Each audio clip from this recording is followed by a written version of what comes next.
It almost feels unfair to your opponents, but if you know this line, you can checkmate black in Sicilian Defense in just 10 moves.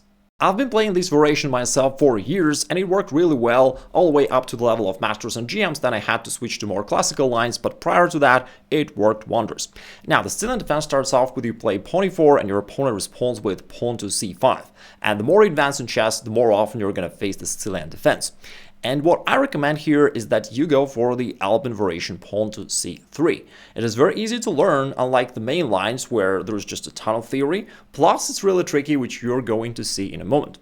Now, what's the purpose of this move pawn to c3? Well, it's pretty simple. It's just to play pawn d4 on the next move and to grab the center.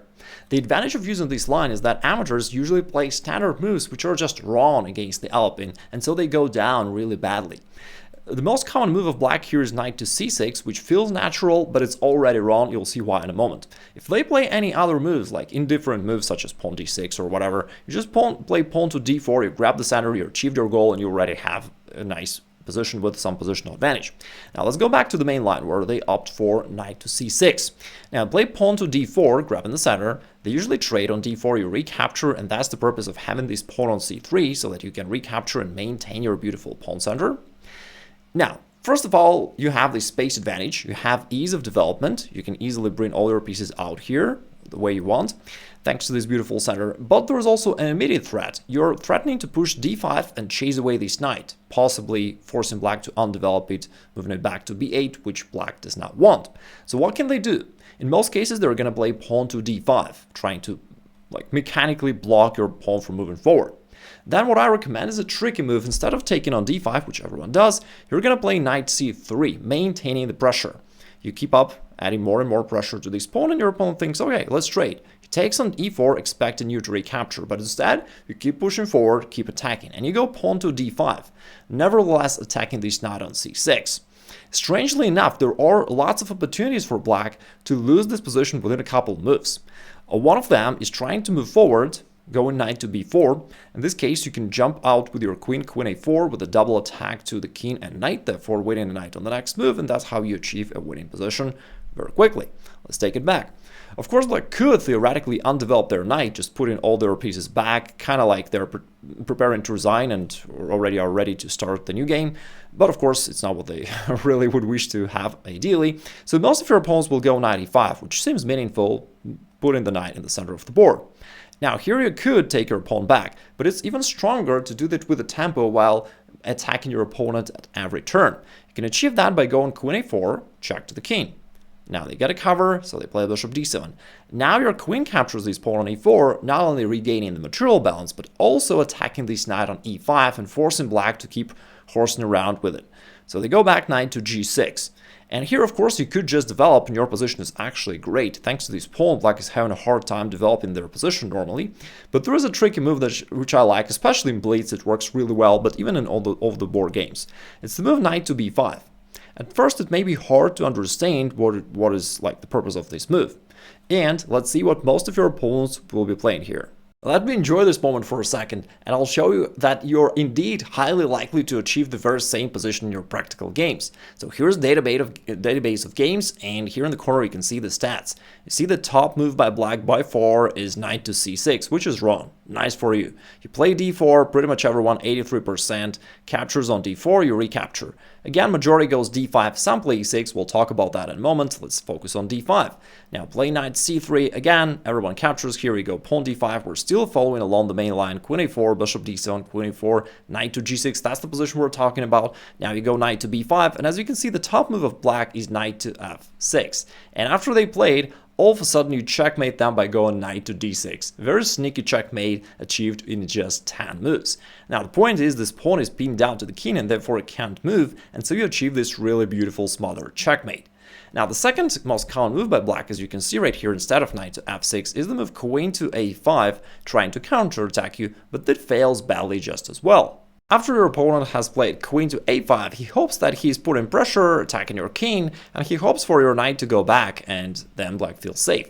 But you don't need to do that because you can keep attacking, and so you play bishop d2, covering your king, and attacking the queen. Now the queen still has to guard all these squares where your knight can possibly jump to, whether it's c7 or d6, in both cases it attacks the king, so they play queen b6. And ideally you'd love to play here, and deliver a fork to the king and the rook, or maybe to play here, again using that pin on the and attacking the king, attacking this pawn, but currently this queen guards both of these squares. So all you gotta do is just to push it away. And you do that by playing bishop e3 and say, hey, dude, you gotta go. And if it goes to a5, you then play b4, and now there are no squares available for the queen to maintain the control of these squares. So he'll have to move the queen away somewhere, and as he moves it, then your knight can land to one of these squares and finish the game off. For example, if they go queen to d8, that still comes back to our favorite smother checkmate. What else can your opponent try to do to defend his position? Bishop takes b5 is not an option, although it may seem like the easiest way to get rid of this annoying knight. As you recapture, black suddenly realizes that there is no way to cover the king other than sacrificing the queen, which obviously will lose the game quickly. So that's not an option. Let's take it back. What else can your opponent try here? The correct move by black is pawn to e6, which is counterintuitive, and not many of your opponents will ever find this move. But even after that, you can play d6, shutting down the position, and it's still pretty difficult for black to find the right weight here, because you're threatening knight to c7, which nearly checkmates the king, by the way. Plus, you're threatening queen takes b7, which would grab the pawn and strengthen the threat of knight to c7. And like, again, it's really not easy for black to find the way out. Plus, your position is still good. Like, in the very least, you'll get an equality. Or if black can find a way to stop this thing from coming, then you just win within a couple moves. There's another cool variation here that's worth knowing. After you go for the Alapin Variation, they play knight c6, the main move of the Sicilian Defense, which is incorrect. In this case, you go d4, grab in the center, they trade, now you threaten d5. They want to block it, as we know we don't take. We increase the pressure by going knight to c3. Now, as we discussed, if he takes here, that allows your pawn to be pushed forward, and it's already quite annoying by black. As we saw, there are lots of different cool ways for black to lose the game quickly. Now, what if instead of taking on e4, your opponent decides to just guard this pawn by playing pawn to e6? Well, then you can still grab space advantage by going pawn to e5. It's quite handy to have your pawn here, because it takes away this f6 square, and so the knight cannot be developed there any longer. That's why usually your opponent will play bishop b4 first, developing the bishop, you also just develop, and then he develops the knight to the available square, you play bishop d3, and in this position the most common move of black, the natural castling, actually fails to a common tactics known as the Greek gift sacrifice. You sacrifice your bishop over here and win the game within a couple moves. The king has to move forward. Now knight to g5 delivers yet another check to the king, and moreover it opens up this route for your queen to be involved into the attack. So if the king moves back, you're going queen h5, and on the next move you checkmate black by going queen to h7. So that's what you do if your opponent moves his king back. That's like the classical variation of these tactics. Now let's take it back. Your opponent can never really move the king forward to h6. It is deadly exposed here, plus there is this bishop which x-rays the king, which enables all kinds of discovered checks and attacks here. Your knight can jump to f7 or to e6, which would open up this check to the king, and after that your knight will happily grab the queen. Therefore, moving the king to h6 is not an option as well. Finally, they may try king to g6. Of course, the king is bravely moving forward. It's very much exposed. You can attack it differently. The easiest way is to actually push the pawn forward, play an h4, getting ready to play h5 on the next move, and black is defenseless. After black plays whatever move, doesn't matter. You push the pawn forward, all these squares are taken away, therefore the king cannot go there. The only square available is king to h6, but then it goes right into our discover check thing. So knight takes e6 would open up this check, then you grab the queen and you continue attacking his king, so you completely demolish black. Alrighty, that covers pawn to d5. As you know, you're gonna play knight to c3, putting a lot of pressure on black, and you win in all the main lines here. Let's take it back. What if black tries pawn e6, which is the second most played move here by black? Well, although it controls the d5 square, it actually doesn't stop you from moving there, and you should, and you drive away the knight. Now, after this exchange, at first sight, it looks like the position is just normal, about equal, but again, there are so many opportunities for black to go wrong and to get in a losing position quickly. One of them is to move this knight to e7. Then you play pawn d6, gaining a tempo, and this pawn on d6 is really a monstrous pawn that just shuts down black's position. Pawn can go forward, bishop can be developed, therefore the rook can join the game, the queen is limited, the king is limited, like this bishop can't go out. This little pawn is just really oppressing black's position so much. And moreover, after the knight moves, you can win the game right away after playing queen e2, delivering this check to the king, and the only way for them to cover would be to give up some material. For example, bishop e7, and then you can just take it and you're up a piece. Plus, you're not even in a hurry. The bishop is pinned down to the king, so black can't do anything. You can even just develop knight f3, knight c3, and then at some point grab this bishop when you feel comfortable doing so. So that's one way for black to get in a losing position quickly. If your opponent decides to undevelop the knight and go back to b8, well, first of all, it's quite sad for black. Secondly, you can still press black by going pawn to d6. That's what I'd recommend you to do. With all the advantages we talked about before, black can't develop normally, plus you still have the same threat of queen e2 going after the king, which is not easy to stop by black. There is a slight disadvantage that this pawn is far away from the rest of your army, and black can possibly try to capture it one way or the other, but even if they succeed in doing so, they'll have to spend several moves just to get your pawn, and they'll fall behind in development. During this time, you'll just develop quickly and rush into the attack. So I would say that in a real practical game, especially in blitz, this is almost deadly for black. Alright, so how about the move which seems to be the most logical, knight to e5, putting the knight to the middle of the board?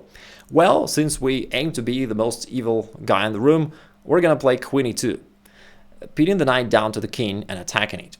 Most of your opponents will defend it naturally by going pawn to d6, which fails to pawn f4, and now the knight cannot run away because it's pinned down to the king, and then you win the knight on the next move, and you also set it up for various kinds of checks as well. So that's how you win here.